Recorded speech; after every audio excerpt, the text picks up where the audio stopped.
If you play that game, then you just might make a change. Rearrange all the bad to okay. Take the worst thoughts saying, turn them to a game. Take the best thoughts saying, put them on display. On repeat in your brain till you're feeling no more pain. Never slow yourself down, you can do some more. Push past all the pain and you'll find a door. Open it up and finally explore everything that you thought you could never do before. And even when you feel low, you can still go. Even when you feel slow, you can still go. Even when there's no hope, you can still go. I never answer to no, man. Welcome everyone to Karmic Dynasty. I am here with you all today, and I am actually with platform feedback sharing today a video where I was a guest.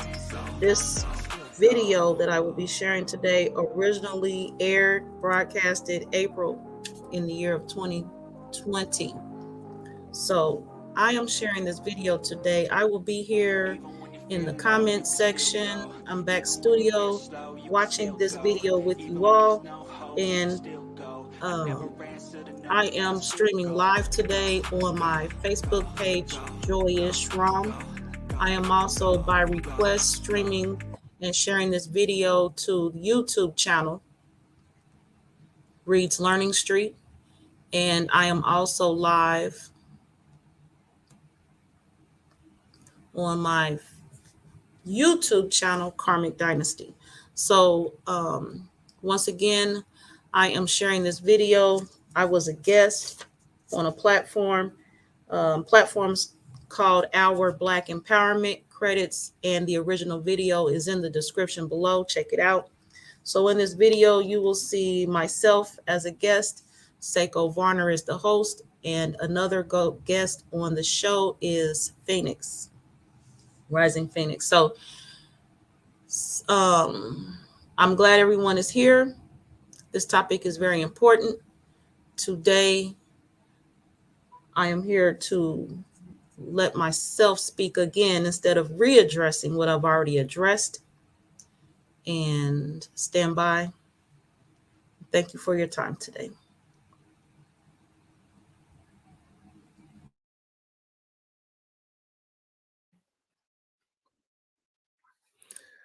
All right, peace, beloved. Let the circle say amen. Let the fam say ashe. You're here with Seiko Varner, the Power Broker, for another episode of Get On Code, the Fly Guy Show. And tonight we're going to deal with something that's really troubling. You know, we're dealing with, in the midst of this quarantine for COVID-19, there's been a rise in abuse, particularly with our sisters. And we realize that, you know, people in other communities are abused as well. You know, it's not just limited to women. But today we are going to kind of focus on the sisters because we want to focus on the sisters for right now. And we also realize that this message is kind of universal, something that we can all grow from, because, you know, it's not just domestic violence that we're dealing with. That's not the only abuse we have. We're dealing with some political abuse as well. You know, our people are not in the best situation here, not just in the Americas, but throughout the world. And then some of us are not being really respected and treated well by the political system, you know, and we're kind of like the side piece for these political parties. They treat us like the side piece. That's abusive as well. So we want to deal with all that. So peace to everybody who's joining in. I want to bring in Queen Phoenix. Queen Phoenix, flame on, sister, flame on. Yes, hey, flamed up today, fired up and ready to go. All right. And we also have Memoirs of a Karmic Dynasty. How you doing, Sister Joy? I'm well. Peace to everyone. Okay. Hey, salute to Sandra. She's saying because it's fake love, it's too materialistic. Wow, that's something we got to think about.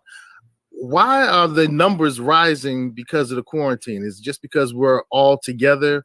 Women can't get out the house? Is it stressful to everybody? You know, why are the numbers rising, Queen? Well, the numbers are rising is due to the simple fact that we are in close connection with each other. A lot of times when you're in an abusive relationship, you do have that break when your partner goes to work, or you do have that time apart, you know, and now that everyone is there all together, the heightening of the frustration is there, especially a lot the abuser who wants to be in full control feel like they're losing control. So the only way they get back control is through the people that they can't control, which is in the home. And now a lot of people are acting out, and it is heightened. And it's disturbing because we're in a time, an age of heightened consciousness. We're becoming aware of different things that previously we weren't aware of. And so in this age of information, the information age, the consciousness age, the fact that we have lingering problems that are generations and centuries and curses old, it just kind of blows my mind. I know in our last build, Sister Joy talked about a situation that she was in, and you went from one abusive relationship to another. Is that kind of normal? I would say in the statistics that's a norm, according to the statistics, based on not growing, not learning from the first incident, and of course not having yourself stable as well. So a lack of knowledge of self and other things is easy to carry it into another relationship. And a lot of times people think that when they leave those relationships, it's the other person that they were with that was the problem. So they think that once they are that person and every time, and it won't be, if it's not learning and you get rid of the characteristics to know. Wow, you're buffering kind of heavy there, Queen. You're buffering kind of heavy. But your point was interesting. You're saying that when we're in abusive relationships, a lot of times we think it's the other person that's the problem. And once we leave that abusive relationship, we then, in many cases, from what you're just saying, and in your case, you went from one bad abusive relationship to another bad abusive relationship. And Queen Phoenix, is that the case as well? Yes, this is why we're doing the Phoenix Rise movement, because everything that we do in life is mental. And when you start in an abusive relationship, what causes you to stay is the emotional connection. There is an emotional attachment. There are triggers that your abuser has now programmed yourself or programmed you to now follow. So until you're able to break out of jail mentally, because those are mental stories that you're telling yourself. A lot of times you tell yourself it was your fault. You look at yourself as that you deserve it. And so these are the things that we want to focus and attack on when we're talking to the abuse, when we're talking to the victim of this, because they have to break out of jail mentally to get the strength to really see that it is that other individual, and to be able to identify the signs and symptoms in the next person. Because what normally happens is we get out of this situation and we think, hey, it was just that person. And we don't realize that the next person who comes along does the exact same thing that this person started off doing. And one of the things you have to realize is that your abuser don't start off abusing you. Your abuser comes in as that knight in shiny armor. They're the ones that are so nice. They're the ones that listens to you so carefully. Oh, tell me what you need. Tell me what you're looking for. And we, as the victim, don't realize, but we're giving them everything that they need to trap us mentally. And so what they do, they put on a show and an act until they have us emotionally attached, emotionally connected to them. And then that's when the real them starts showing. That's when the control starts coming out. And what they use to keep you in captivity is your past, something that you are ashamed about, something that makes you very vulnerable, that you told them that you're not completely healed from, is what they use to keep you in the mental captivity. So our first step is to really start showing those women how to take that first step which is getting that fear. And how you get rid of that first step of fear is, one, you have to confront it head on. You have to go internal and find out what you are so afraid of and confront it, call it out, let it know that it is there. And once you address that fear, then it cannot come and harm you. But anything that you're afraid of or vulnerable about is what's going to keep you in that mental jail, because your abuser is going to keep using that over and over and over again to try to keep you down so they can be superior over you. Wow. Wow. So you listen to the Fly Guy Show on Code, the Fly Guy Show. And this is a series of melanated conversations focused on improving our situation. So tonight we have Queen Phoenix, we have Memoirs of a Karmic Dynasty, and we're actually focused on abuse tonight. We're dealing with domestic abuse. We're dealing with, conscious abuse, because we're dealing with, white supremacy, black inferiority complex, and we're dealing with a political system that really don't care for us. One of the sisters who dropped a message said that it's the love making after the argument. We as women also think with our emotions. That is why we stay and attracted to the same personality in a man. What's the D got to do with it? Either one of y'all, because I never had the experience. Yo, peace to we want to say peace to Ben Levi L. Thank you, brother.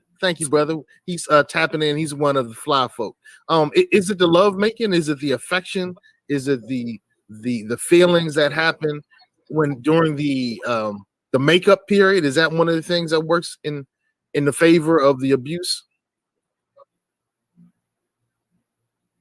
Well, I would say that that's not always part of it, but again, it goes back to that emotional connection. And of course, when he comes back, one of the things that us as females are very good at is taking people for their word and not looking at their action. So it's more so, hey, what they say. And we're looking at him as who he was when we first met. When we first met him, he was this sweet person. He was the person. So that's where mentally we're stuck at. We're stuck at the person we met. And we feel like that, hey, we did this to cause him to do that. If we can fix this, we can get that old individual that we fell in love with back. And so we're not realizing that what they're showing us now is who they always been. We're still stuck at that person who was caring, who listened to me, who heard my feelings, who say, hey, I'm here to protect you. We get so shocked. I got to be honest, because when that first hit comes, your body goes into shock mode and you're like so shocked that it even happened that you're like, this can't be him. This is not the person that I met. This is so that emotional connection that you have when he comes back is trigger words that he's already programmed us mentally to pull us back in to say, oh, okay, well, that makes sense. We're justifying now the action that he did to say, okay, well, that makes sense. Okay, well, that's why he did that. So now after the love making, we right back in it. But now we're in another level because we're like, okay, we want to make sure that this doesn't happen again. So now we're dotting every I. We're trying to cross every T to make sure that we don't do anything to get them upset to cause the reaction. So in our mind, we're still blaming ourselves some way or another that is our fault. Wow. Is that the kind of experience you had, Queen Joy? Memoirs of a Karmic Dynasty? Does that kind of resonate with you? It does. It sets off so many reminders and bells ringing right now with my memory. Definitely. And you know, we sometimes in those situations accept that it's our fault, and that's one thing, as Queen Phoenix mentioned, that keeps us there. And it's going to take sometimes it takes tragedy, and that's a shame, and it's part of the experience that it takes tragedy more so than the actual day-to-day abuse that is experienced. And sad truth is sometimes it takes a tragedy to remove us from the situation. And I would like for that to not be the case with anybody. Yeah, that's what I want to kind of get to the crux of tonight. How can we help people escape from the hellish situations they're dealing with? For Christendom, today is Easter Sunday or Resurrection Sunday, whatever terminology you want to use. And it's interesting. My father was a minister, and one of the things that he shared with me, and he shared with one of the congregations he was preaching to a few years before he became an ancestor, was that the story of Yeshua rising again in Easter is not just about Yeshua on the outside. It's about the Christ, the Christos, the purified inside of you, that you can resurrect. And there's a part of you, he would say this, that there's a part of you that's dying. There's a part of you that's dead, but it's going to resurrect in a greater, more glorious form as long as you walk the righteous road. And so we want these sisters who are being abused to start walking a righteous road, a road that's going to get them into a right situation. Not saying that they're unrighteous or anything like that, because people get all tripped up by terminology. But I do believe that, unfortunately, it takes a really drastic situation like, Memoirs of Karmic Dynasty was saying, before some people change. How can, after that drastic situation happens, what needs to happen so that person can get on the right road? The first thing that needs to happen is a healing process. Most of the time, we don't know or have example of true love. And this goes back to the importance of fathers in their daughter's life. It's just to be honest. The fathers in their daughter's life gives them an example of how a man is supposed to treat a woman. That's our first opposite sex relationship. And 90% of the time, the men are not there. Or the men are the ones that are abusing or showing that abuse to the mother. So we get thinking that that's the norm, that that's basically what love is, that's what love means. Sometimes fathers leaving and mothers are telling daughters, it's your fault that your dad is not here. So now that gets that daughter the thinking that, hey, well, what is it about me that a man don't want to be with me or a man don't love me? So when they finally find one person that gives them a symbol or some type of feeling, which goes back to sex, or they now correlate sex as, oh, well, that must, because that makes me feel good, that must be what love is. So when tragedy starts happening, to get them to really understand what true love is where we now start talking about having that encounter with the higher power. You have to now be able to go internal and start learning and asking to be taught what love is. Because one of the things that I realized is that God is love. That's who he is. It's just not something that he gives. It's not nothing. That's who he is. So you have to be able to tap into that. And that's why it says in the good book that love starts at home first. Most people think when it says love starts at home, that means in your actual house. That's not true. Love at home starts within. I have to love me above anybody else, because who I live with 24/7 is myself. And when I look at this woman, this queen and era, I have to know that she's worth something. I have to know that I love her. And when nobody else is around, how do I feel about that person I look at in the mirror? And this is a question I want to ask all the women and anyone who's listening.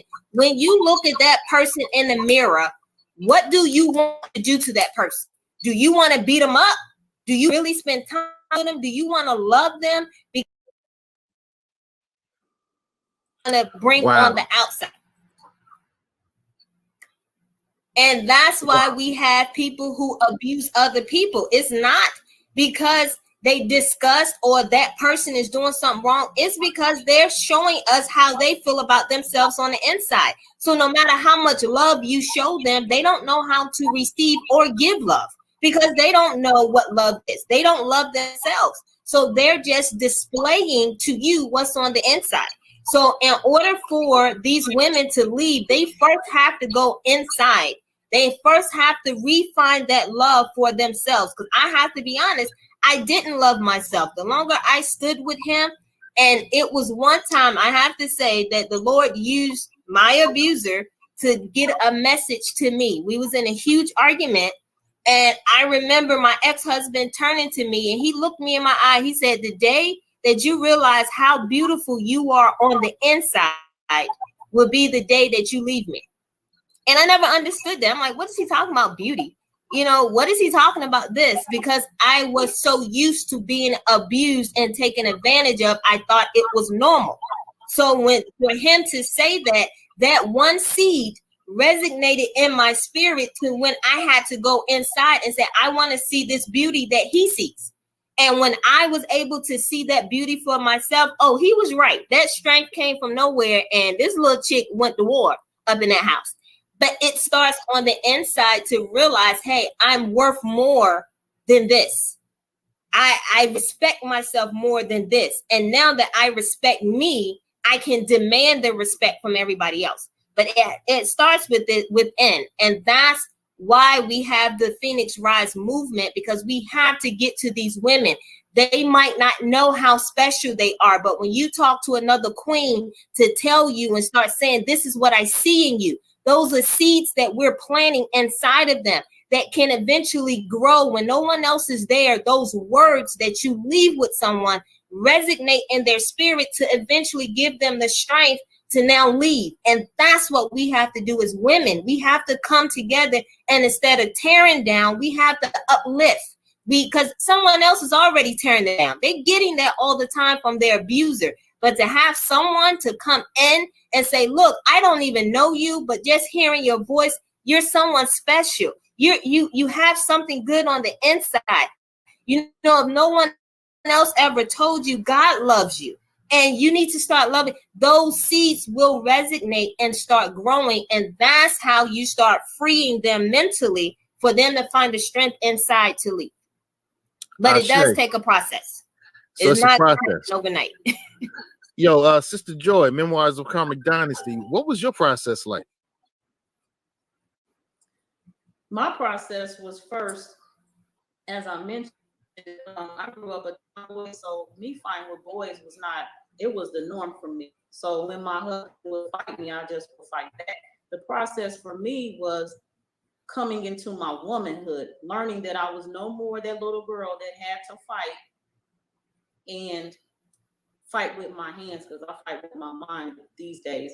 But no longer did I have to do that battle. Definitely not in my home, and not with the man, boy, male, that's supposed to be my husband. So the process was first growing into my womanhood.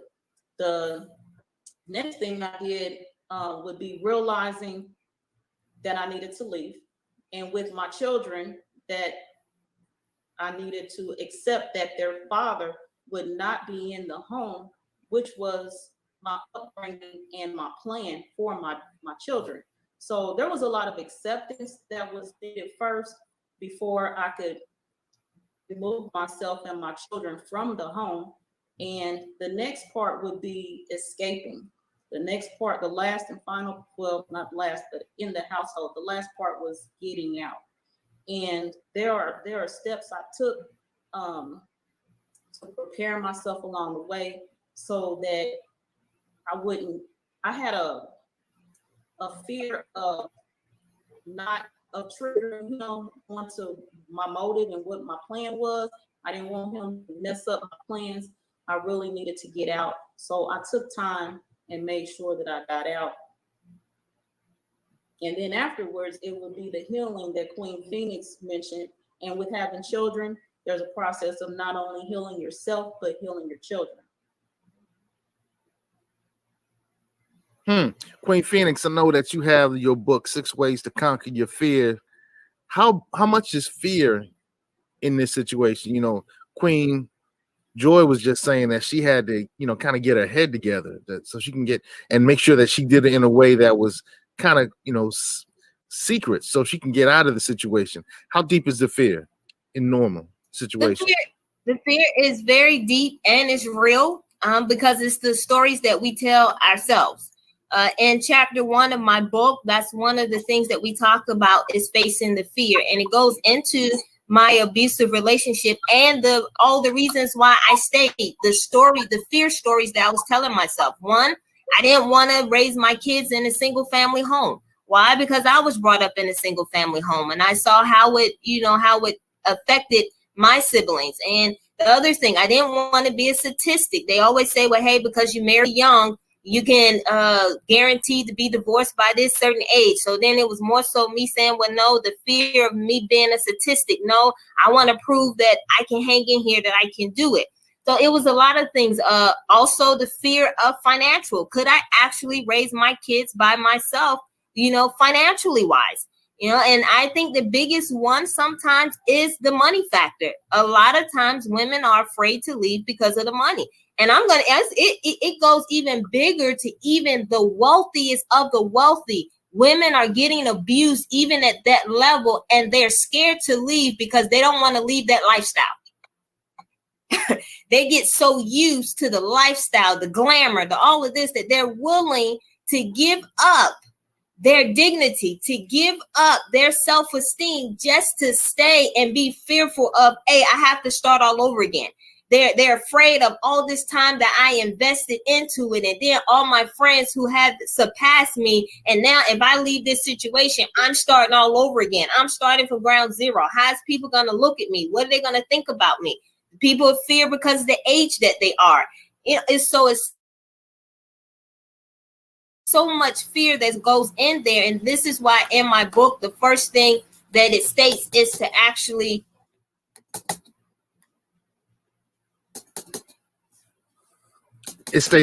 what? Wow. I'm just kind of blown away. It actually states for you to actually, can you hear me? You're good.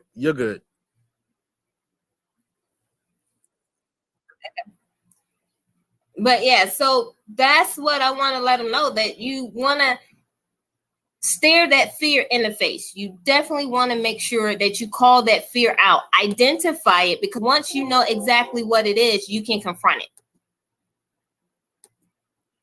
Interesting. Now we've talked about, husbands and wives because you both were married, you both were in abusive physical relationships with your husband. And I know in our last talk, we brought this up and we had some feedback and some comments on the video from people who were involved in same-sex relationships. And they said they were going through the very same thing. Can you address that? I can't.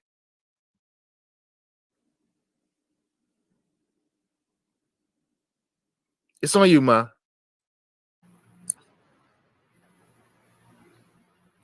Can you address that? Honestly, feel like can y'all hear me? I honestly say that it's no different, but the worst type of an abusive relationship, I always say, is when it's women on women.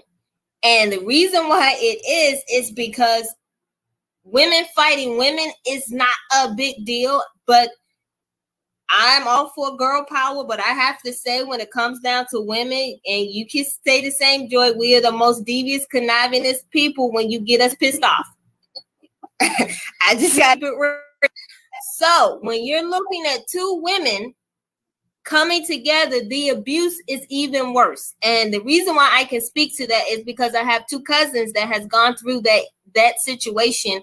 And one of my cousins, it did not turn out good for her. Her girlfriend was so pissed off because of insecurity, thinking that she was getting cheated on, called my cousin out of the shower. And when she came into the kitchen, threw scorching hot grease on her. And she actually suffered from 3rd to 4th degree burns all over her body. So when I say that when a woman scorned with another woman, that's even worse. And this is why I tell people that you have to be able to identify the signs. The first sign that you have to be able to identify is when a person It's constantly controlling. They won't let you have your own way of thinking. I always feel like a relationship is a give and take. Okay, everyone should be able to come to the table with a voice. But when someone is always, every time you trying to give your opinion or give advice, they're trying to shut you down and say, well, no, you shouldn't think that way, or no, you should do this, or no, you should do that.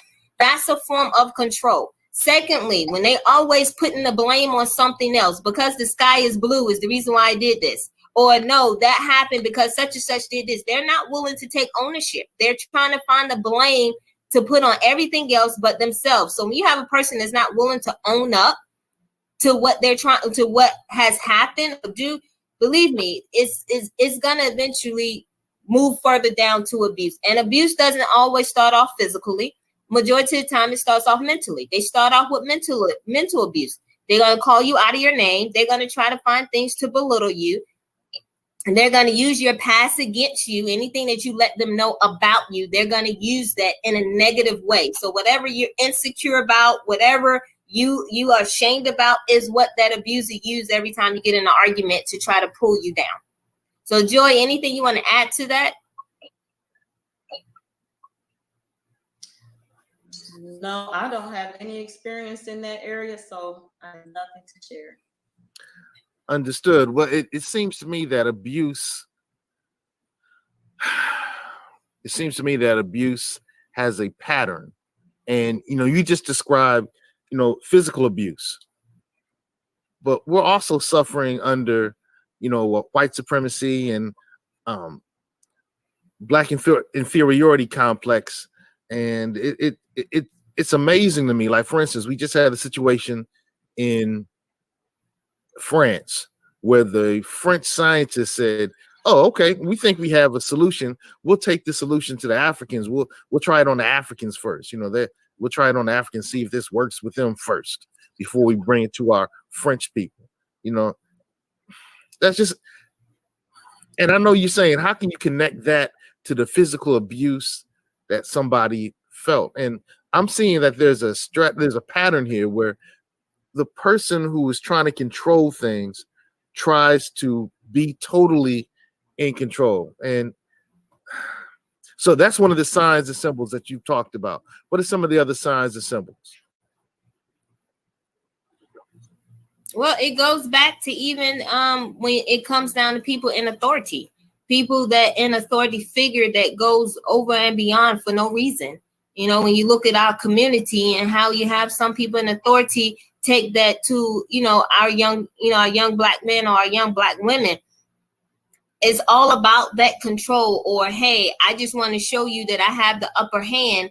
And no matter if the person is a weaker vessel or not, an abuser is an abuser. And you can really see that when you actually look at the news and you see all these people who have authority figure and where they went over, they did extra that was not necessary to really get their point across or to get someone to show them that respect. So you can pinpoint an abuser very quickly because they do the extra to get their respect or to make somebody see them, So that's the big issue that we're facing. And it's just not in the home, it's even out in the street with the people who's supposed to serve and protect us. But we're hiring people that's supposed to serve and protect us who has these issues, who has abusive issues or tendencies, but now they're the ones that we supposed to look at to protect us, and now they're taking that to the next level.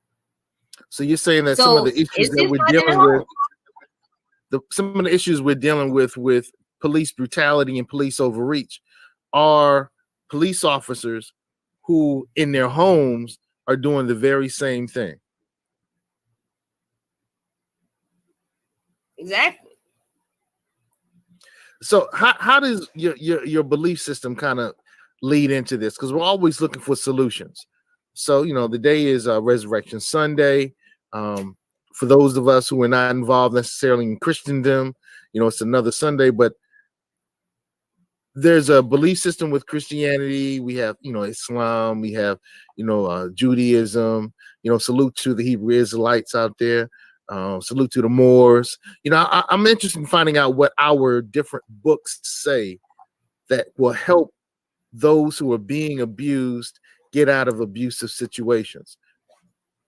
And so I grew up in a Christian household. My father was a minister, and he was involved with liberation theology. So he always taught us that, belief system, our religion is supposed to liberate you from the problems that you're having. And if it's not liberating you, either, reading the wrong thing, you're following the wrong, deliverer. In other words, the person who's delivering the message, the pastor, not necessarily the religion, the deity. Or you might be misinterpreting the doctrine, So I've often kind of wondered about that. And then some of us get involved in different forms of other consciousness and consciousness raising. And I don't necessarily see in the information that I've studied how people can get liberated from these situations. But we all need to be liberated from these situations. We all need to be freed from these devilish situations. Well, I'd like to kind of investigate that. Now, Sister Joy, I know that you got involved with conscious thought. So in your studies of conscious thought, what has given you the power to liberate yourself from bad situations? Well, during the situation of domestic violence, I was actually attending apostolic church. So that actually, for me, made me run out of the church quicker because they were not assisting me in my home. And it helped me leave, in my case, my husband sooner as well. As I mentioned in the other broadcast last Sunday, my mother did not want me in the church. So when I came across my husband and him and generations back in his bloodline, they attended a church. And to me, it gave me what I wanted, which was a direct insight into the church. Now, when I reached out to the church for assistance, they couldn't give it to me, along with answers to the book that I was reading.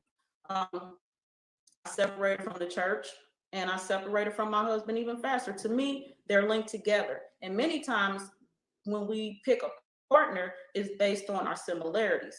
So I would think that when people leave one, it's quite possible they may leave the other. And Queen Phoenix spoke about finance being something that keeps people in those relationships.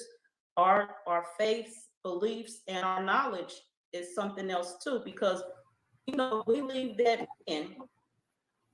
We're going to show up at these synagogues, mosques, church, these buildings without him, or we'll still show up with him, but we know the tension that's between us, and it may be questioned.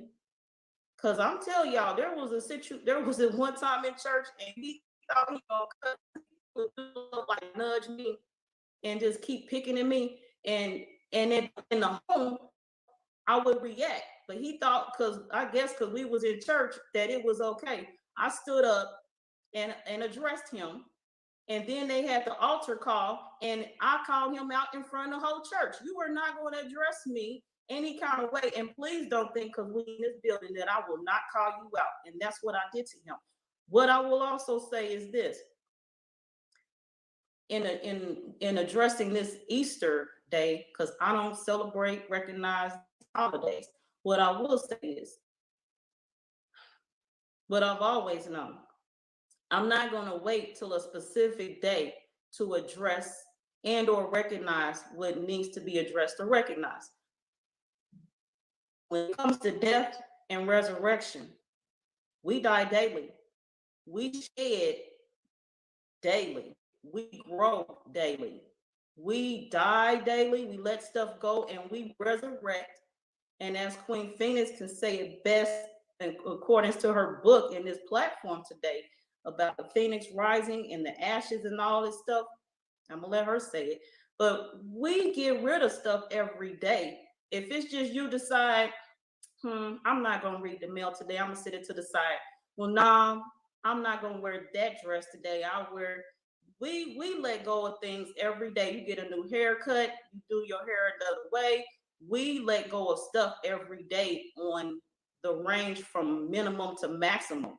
And then you letting go, that is a death, in other words. And when you die, Something has to replace it. Something's going to come from it, and that is the resurrection. That is when you renew yourself, and that is when you become another person.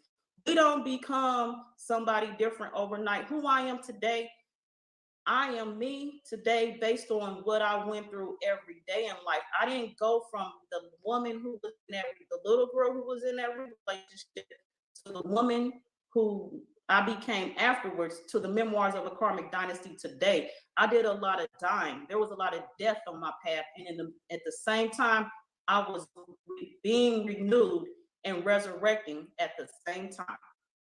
It's going to be replenished. It's going to be restored. It's going to be renewed. I would like for the ladies to not think because you are letting go of something that it will not be replaced, because it will.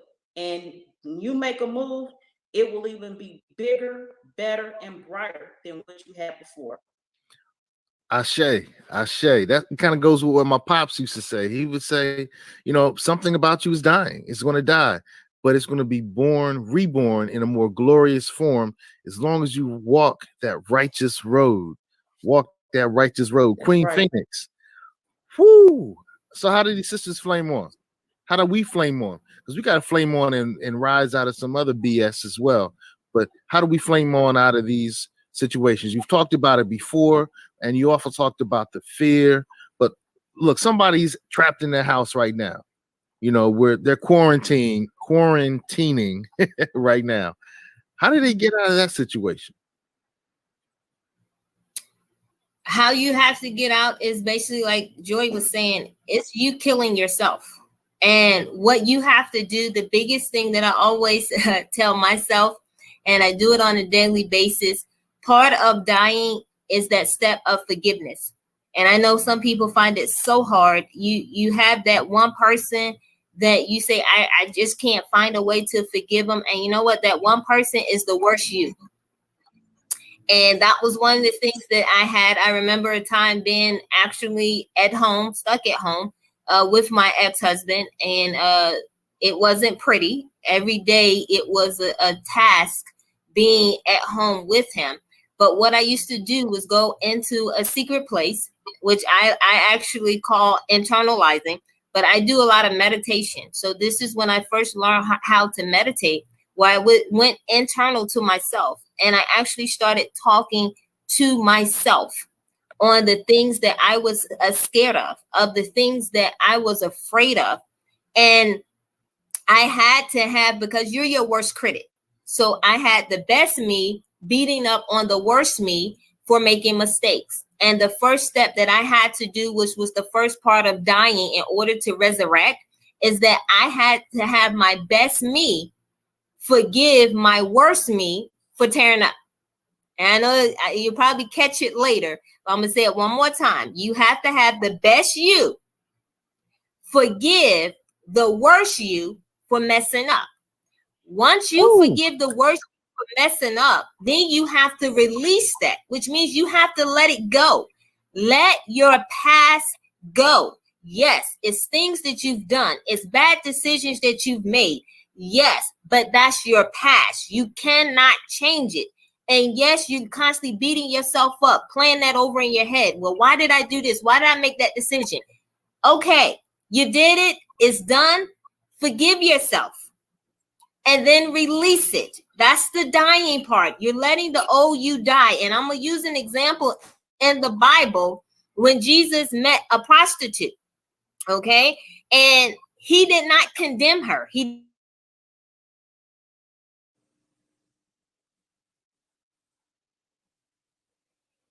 Wow. Sis, I'm not sure what happened, but we lost you. I'm not sure what happened, sis, but we lost you. Her mic is muted. Her mic should, let me, yeah, you muted yourself, Queen.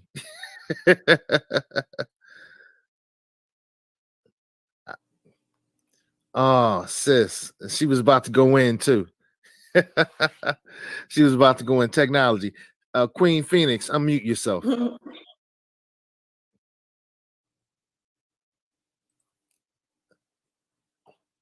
Oh, your mic isn't connected. I tell you, just when she was going in. But the great thing is she was leaving some great tools and some great strategies.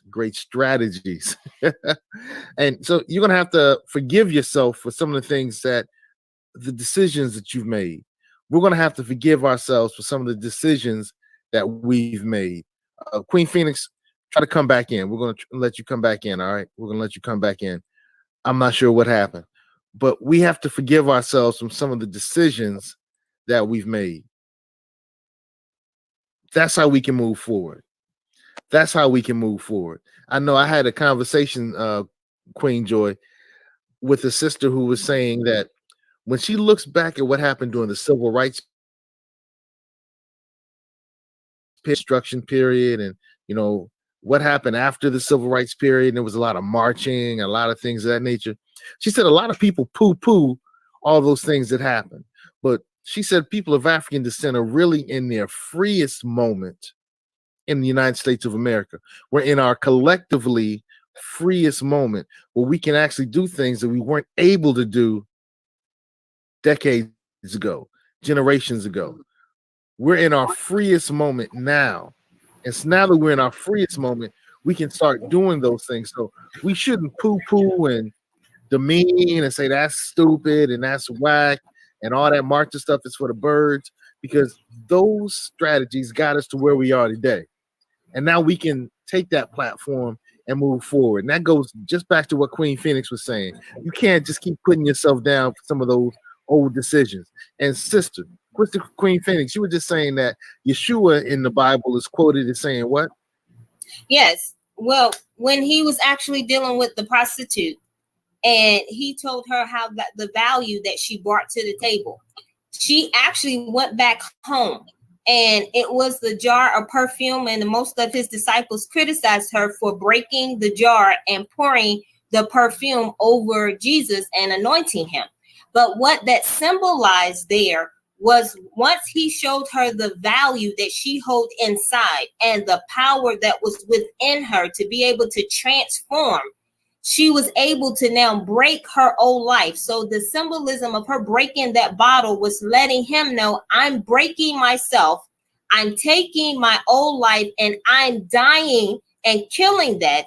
And guess what? You're worth my whole year earning, because that perfume was so valuable that they said it was almost a whole year of her earnings. Showing him, you know what, me receiving you into my heart is worth one whole year of my earnings, and I'm willing to break myself, to get rid, to die, to kill my old life and resurrect in you, to now bring forth that value that you saw in me, to bring forth that gift that you saw in me, share it with humanity to make a better life for myself moving forward. So that's what we have to do. We have to kill the old us and resurrect into the new us in order for us to birth that gift that God has inside of us, which is that Holy Spirit that gives us the strength to do so, because we can't do it of our own. Of our own, we don't feel like we're worthy. But when we tap into that spiritual being, and you can see, and that's where the fire is in it. The fire is that flicker that's inside. Like they say all the time, it felt like fire shut up in my bones. Even at the day of Pentecostal, what landed on my head was flames of fire. The Holy Spirit is fire because it has to come. Fire comes to kill and purify. You want to be purified? Go through the fire. And once you finish walking through the fire, you will be purified to now flame up and rise up and then blaze that trail path for others to follow. But guess what? That fire is going to get rid of all those ashes, all that negativity, all that bad attributes, bad decisions. It's time for us to kill it all. And the best way to do it is through fire. So it's time to flame up. Ashe, that's that Shango energy. That's that Shango, that Ashe, that fire that keeps us moving, that chi. You know, in many different cultures we use different terms, but that fire. Yeah. Interesting that you use the term Queen Phoenix, because in the early time period of Christianity, the phoenix was a Christian symbol, and that phoenix came out of an egg, and that, you know, there's a lot of symbolism there. And signs and symbols are for the conscious mind. I tell you, man, that we got to flame up. We definitely got to flame up. That's that Shango. That's that Shango. That's that Ashe. That's that Chi. That's that Ki. As the Comedics say, it was that Ki. It's that energy. It's that flame. And what's interesting to me is, I've studied a lot of different belief systems. And what's central to me is that in most of these belief systems, there's a concept of sacrifice. You have to sacrifice something to move up. So you got to give something up, and in our world is a world of sacrifice. So if you want to be healthier, you got to give some stuff up. If you want to be wealthier, you got to give some stuff up. If you want to be in a healthy, wealthy relationship, it sounds like you got to give some stuff up. And you got to give up those things that are not healthy and wealthy in that relationship. If you want better credit, you got to give some stuff up.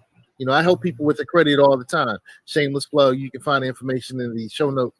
But you got to give some stuff up. So sacrifice is key. And that's one of the hidden gems in most of our belief systems, that sacrifice is key to moving forward. And it's one of the pieces of our belief systems that a lot of us don't want to deal with. Some of us say, Jesus, take the wheel. But the truth is, you got to take that wheel. Yeshua is inside you. Jesus is inside you. Go ahead and take that wheel and drive out of that bad situation. A lot of us want other things, Sky Daddy to come down and do things for us. But all of the belief systems say you got to do some self-sacrifice so you can move forward into the areas that you want. Memoirs of a Karmic Dynasty. What things did you have to give up to move into a cleaner, healthier relationship? Number one, had to give up fear. Let the fear go. Primarily, that was it. And let go of.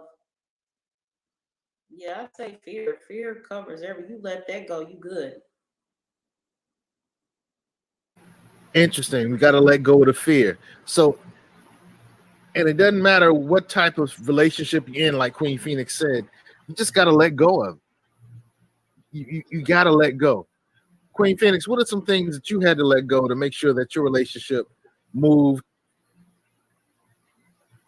Well, outside of fear, I had to actually let go of my house because everything in my first relationship I paid for.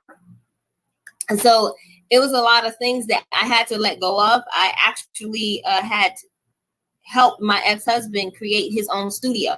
So I actually took all the studio equipment. I had to sell it because I didn't need it. So I had to let go of a lot of, I'll say, materialistic things.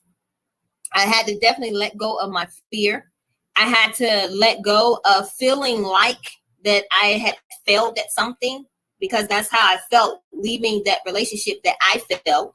So I had to release that and let that go. And that's what allowed me to then grow and transform. But it was a lot of things I had to let go of. Being okay at starting all over again at my sister's house. When I knew I had advanced to this level of having my own property, having my own vehicles that were paid off, but these were things that I had to walk away from, which was part of my identity that I had established. I had to give all that up and actually start from ground zero now with 2 kids. And it's a hard thing to do, but when you're dying, and I love this saying that God will break you in order to grow you, but when he breaks you, he does it gracefully.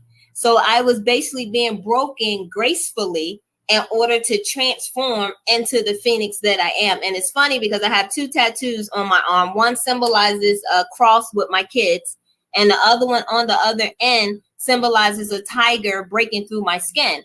And that when I look at that tiger, it represents my transformation, me killing the old me and transforming into a stronger me, which then is that symbol, that example of that Phoenix that says, I said enough is enough. And now I am fired up and ready to go to blow up everything that's around me in order for me to rise up and be the woman that I am today. And I have to say, the hardest thing for me to do, but I found the strength to do it was to forgive my ex-husband. That's why I say I can generally still say that I love my ex-husband. I'm just not the person to be with him because I don't bring out the best in him. But one thing I appreciate from him is what he taught me. And what he taught me is how to smell bullcrap a mile away. What he taught me was the signs and symptoms to look forward when I go looking for the next one. And I have to appreciate him for that, because if it wasn't for him doing the things that he did, I wouldn't be able to realize those things. I wouldn't be able to, and I probably would have found myself in a same relationship, but just with someone else. But because I took what he taught me and I wrote them down, so when that next man came around, if they had any of these signs and symptoms, oh baby, you got to go. So that's what I'm always appreciative of. And I always tell people, when you leave a situation, write down the things that you saw in that situation. Write down the part that he played. Write down the part that you played. And then forgive yourself. Because once you forgive yourself, then you can start forgiving other people. But once I forgave myself for the part that I played, and people are like, well, what part did you play? I allowed it. I stayed. That's the part that I played. I made him think it was okay to continue to do this to me. So because of that, the best me is beating up the worst me for thinking that way. So I have to go through that forgiveness process first before I can start forgiving my ex-husband. Then once I forgave me, that's where my strength came for me then to say, okay, now I can forgive you and now I can release you. Now that I know who you are, I now can release you. And that's what prevents that next relationship to be better, because now I release that person. I don't have any residue of him. So now I can see clearly in the relationship of the next one that comes around. I can see the foolishness. I can now sniff it out. You know what T3 Music says, I think not only do we let go of fear, but also of lust. Any thoughts on that? Salute to T3 Music for that. Any thoughts on that? Lust. And, you know, when we look at lust, I know it's not necessarily just sexual lust. I have to say, you do have to release lust, because I'm going to say the lust that I ended up developing after leaving my ex-husband, because I was hurt. I was bitter. So my lust was I wanted control of my life, which means everything that happened in my world, I wanted to have full control over it. Okay. So my lust in that was, I actually, before I came to Phoenix, I was a black widow. And if you know what that means anybody who came across my pathway, I get what I want from you, and then I'm going to kill your hump pies. You're cut. So that was the frame of mind that I was in. And it was a lust. It was a thrive for it. It was just like I would go to a club on a hunt just to look for it. Because I'm just like, look, the next person that come across me, I'm going to show them. And yes, everybody used to say, oh, you just think you a bitch. And I used to tell them, yep, but I'm a good one. Because that was my lust that I had. I wanted people to hurt just as much as I did. So I actually, to T3, I had to kill that lust. I had to say, because I was bad on wheels. I was real bad, and it was not pretty. And I was going down a path that So I had to kill that lust, that thrive. And I'm going to show these men that I'm big and bad, and you ain't taking advantage of me no more. It's like, I'm going to knock you down before you knock me down now. And I went through that for at least about 3 years before I had to pull myself back, because it was not being pretty.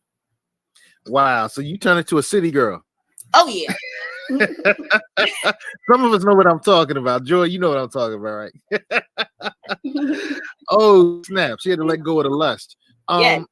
So now we've been talking about abusive domestic relationships, and we've had a abusive relationship here in our beautiful country, our beloved country of America, with white supremacy and black inferiority complex. And so what are some of the lustful things that we're going to have to let go of so we can free ourselves, kill the bad parts of ourselves, accept that those bad parts existed, and then move on into a more glorious form? So we're going to transition from the physical abuse to the societal abuse that we've dealt with in the last few minutes here. What are some of the things, Joy, you think we need to get rid of? We need to get rid of, as women, I'm going to speak for us women. I say, us women, we need to get rid of the standards that they say that they have set for us. We have our own standards. We have our own ways. We have our own means, and we need to abide by those. We need to live by who we are. We need to quit accepting what others give us as a template of who we all should be. All right, Queen Phoenix, in terms of our people, what are some things that we need to give up so that we can flame up as a community? That didn't come out right. So the internal flame in us, the ashe, that amen, that chi, that ka can rise up. What things can we let go of? Honestly, the biggest thing that our community suffers from, which is our strength, but also our weakness, is competing. Instead of competing with, we compete against. We always feel like that, hey, if this person is on top, there's no room on the top for someone else, which is not true. So we need to get rid of that and start coming together so we can now, instead of competing, complete something as a community. We do a lot of stuff divided and separated when we need to actually come together. So we need to kill that thing that was planted in us from slavery, which was keeping us divided. We also need to kill slavery. Okay, come on. That was decades ago. That's the past. We need to kill it. We need to burn it up. And what's going to free our community above all that's stopping us from getting the flow of the blessings that we deserve is we have not forgiven slavery. We still feel like someone owes us something. They don't owe us anything. Kill it, let it go, forgive it so we can move forward. Because I look at it, if we really take the good that our ancestors did, think about the communities they had built. Yeah, somebody came in and burned it or killed this or whatever. That's done. But guess what? That power, that fire still lies in us from our ancestors, where we can rebuild our community. We can rebuild those businesses that they had. Do you remember the black corner stores that our ancestors owned? The schools that we had to teach our kids. I mean, it was so much stuff that we built as a community and as a people. That fire, that strength, that knowledge is still in us. We just need to come together and resurrect it, because guess what? This time can't nobody burn it down because we won't allow it. Ashe. We have to come together, and it starts with forgiveness. So can we kill the slavery thing? Can we kill that someone owes us something? They owe us nothing. But we can go and do what our Heavenly Father told us to do, which is to go and possess the land. And if you look at the definition, possess, that means go and take. I'm tired of asking. It's time for us to go take what belongs to us. Well, this was our land before the enslavement process. This was our land during the enslavement process. It's our land now. Now, exactly. You did say one thing that I want to tap into is you say that they don't owe us anything. Well, when you say the entire white power structure, I might agree with you. But the United States of America owes the descendants of those that were enslaved and went through the Jim Crow era and Reconstruction monies for their work. Exactly. So when we say that they don't owe us anything, we can't allow that to be taken to say that reparations is not valuable, viable, and can't happen. Because a lot of times people say that the mentality of our people, then instead of fighting for what is owed to us, you're kind of just sitting back saying, hey, they owe me something. So you're sitting back waiting for them to give it. So it's the mentality of someone owing you something that therefore you're not willing to put the work into it to get it. So that's why I'm saying go and possess it. It's owed to you, but you can't sit back and expect somebody to just give it to you because you feel like, hey, I'm owed this. So therefore, I'm just going to sit back and wait for somebody to give it to me. No, we have to come together as a people. We have to document what we need to document. And once we do that, then we can go in as a stronger force to get what is owed to us. Because everybody else got what was owed to them. We had it came together. Yo, I mean, look, at the end of the enslavement period, white slave owners were given monies in form of reparations for the loss of their property. Their property was our ancestors. Our Jewish brothers and sisters who went through some horrible things during one of the world wars, they've received forms of reparations. Our Native American brothers and sisters have received forms of reparation. Our Jewish family members receive forms of reparations for an atrocity that never even happened on American soil, but the United States of America found the means to provide some forms of reparations, repair, because we didn't act in enough time to our Jewish brothers and sisters. So it's interesting that everyone else gets now we got AOC talking. You know, I used to love and salute the sister, but now she's kind of suspect. She running around saying that immigrants need reparations. I'm like, oh sis, now you're showing who you really are. I'll tell you what, one good thing about the situation that just happened with France is now, you know, we shouldn't be saying, oh, France is bad. We should be like, thank you, France. Now we see that you are still who we've always known you to be. We see you. We see you. We see you. You know what? And we got a lot to work on. But the great thing is the work in many ways has already been done. The paperwork, the documentation that, you know, a lot of us are not aware of is out there. It's been done. The research has been done. We just got to work on it. To get out of an abusive relationship, there has to be some level of sacrifice. There has to be a reawakening, a renewing, a resurrecting. And look, every word in the world was made up, so I can make up a word, resurrecting.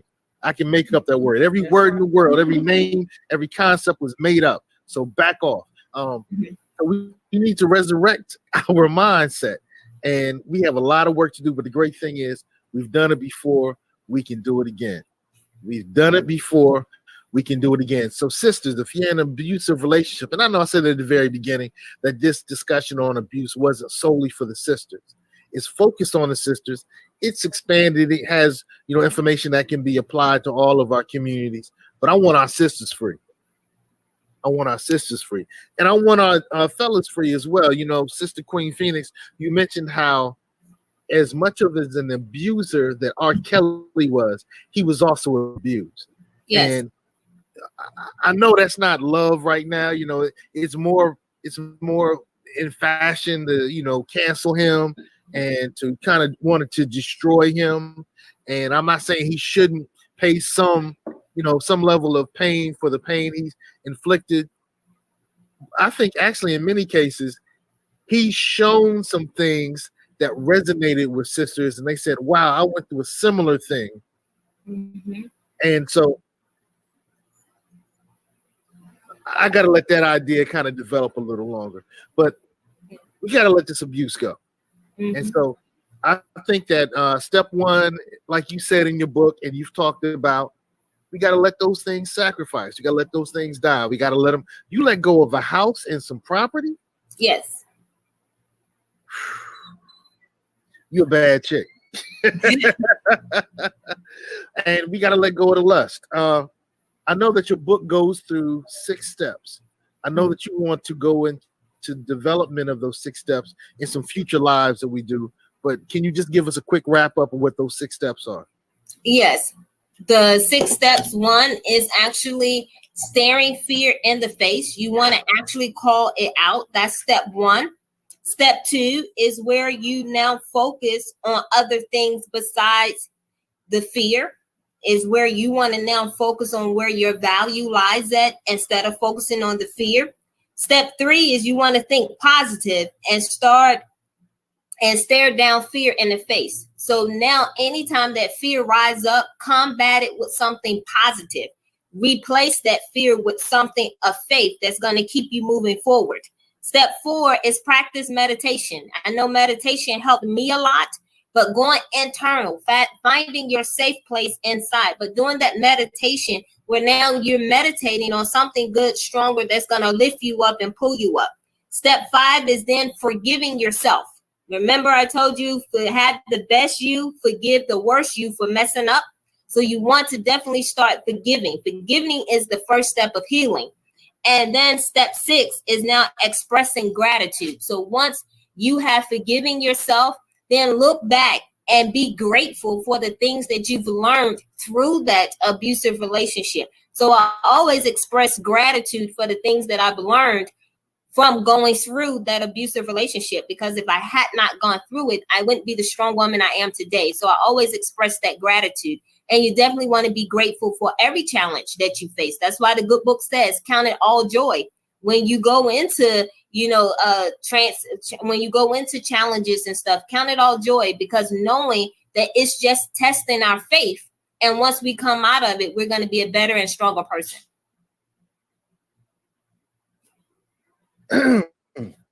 Wow. Ashe, yo. Amen. All that good stuff. Yo, last words. Memoirs of a Karmic Dynasty. Your last words. Prepare, plan, and wait.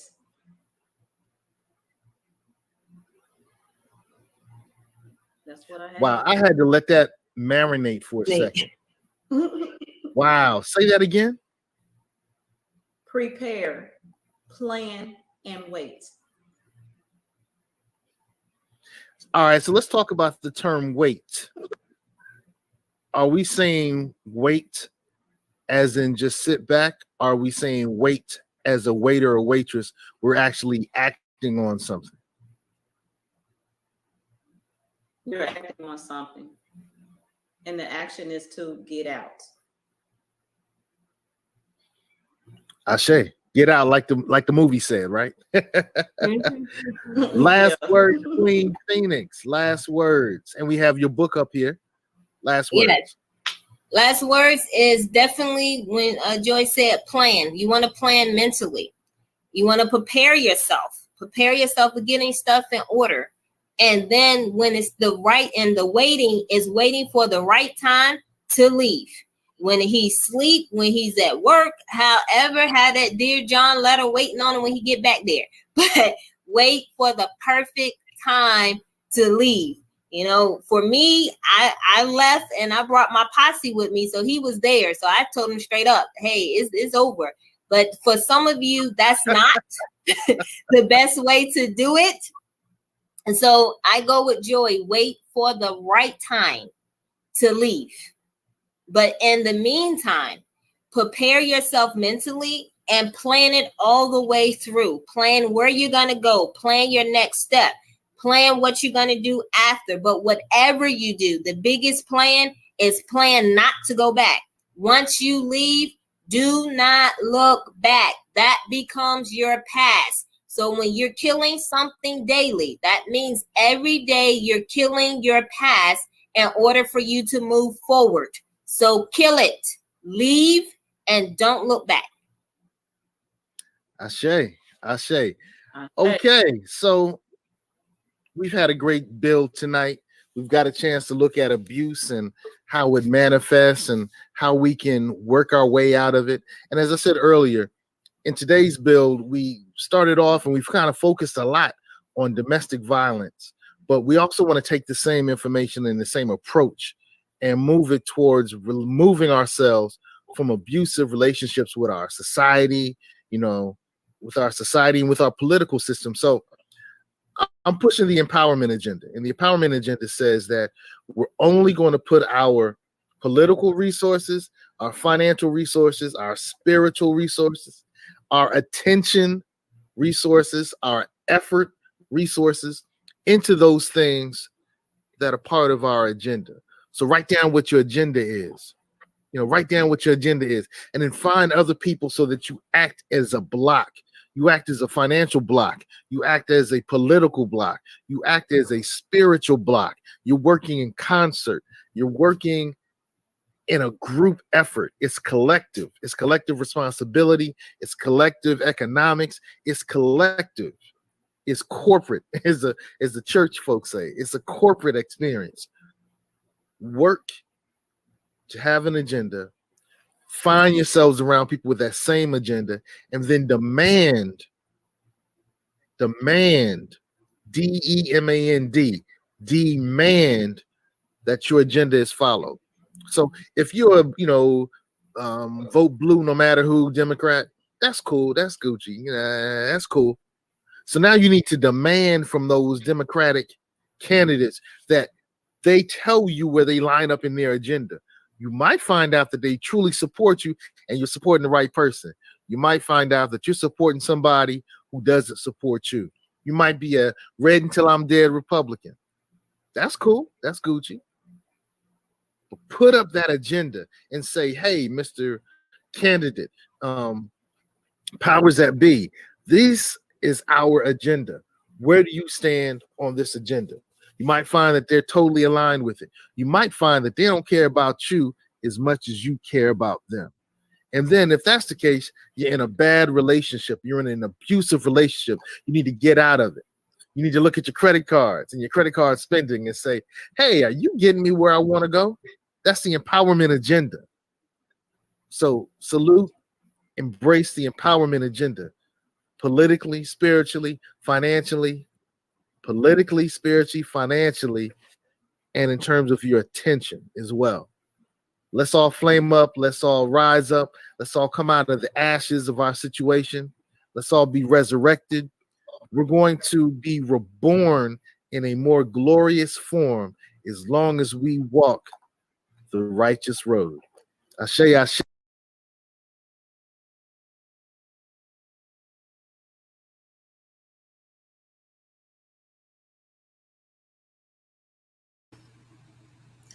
And for those of you joining later in tonight's broadcast, this again was a guest appearance from March of 2020. And I was speaking April of 2020, I was speaking on domestic violence and sharing some of my own personal experiences. As requested by the platform, I am revisiting some of my topics, and I'd like for you all to definitely share this video. All comments have been welcome and appreciated this evening. Subscribe to the channel to stay up to date on upcoming topics that will be new and or revisited. And of course, like the video. The reaction is great. The channel, the platform appreciates you. Enjoy your evening. Keep yourself well and safe.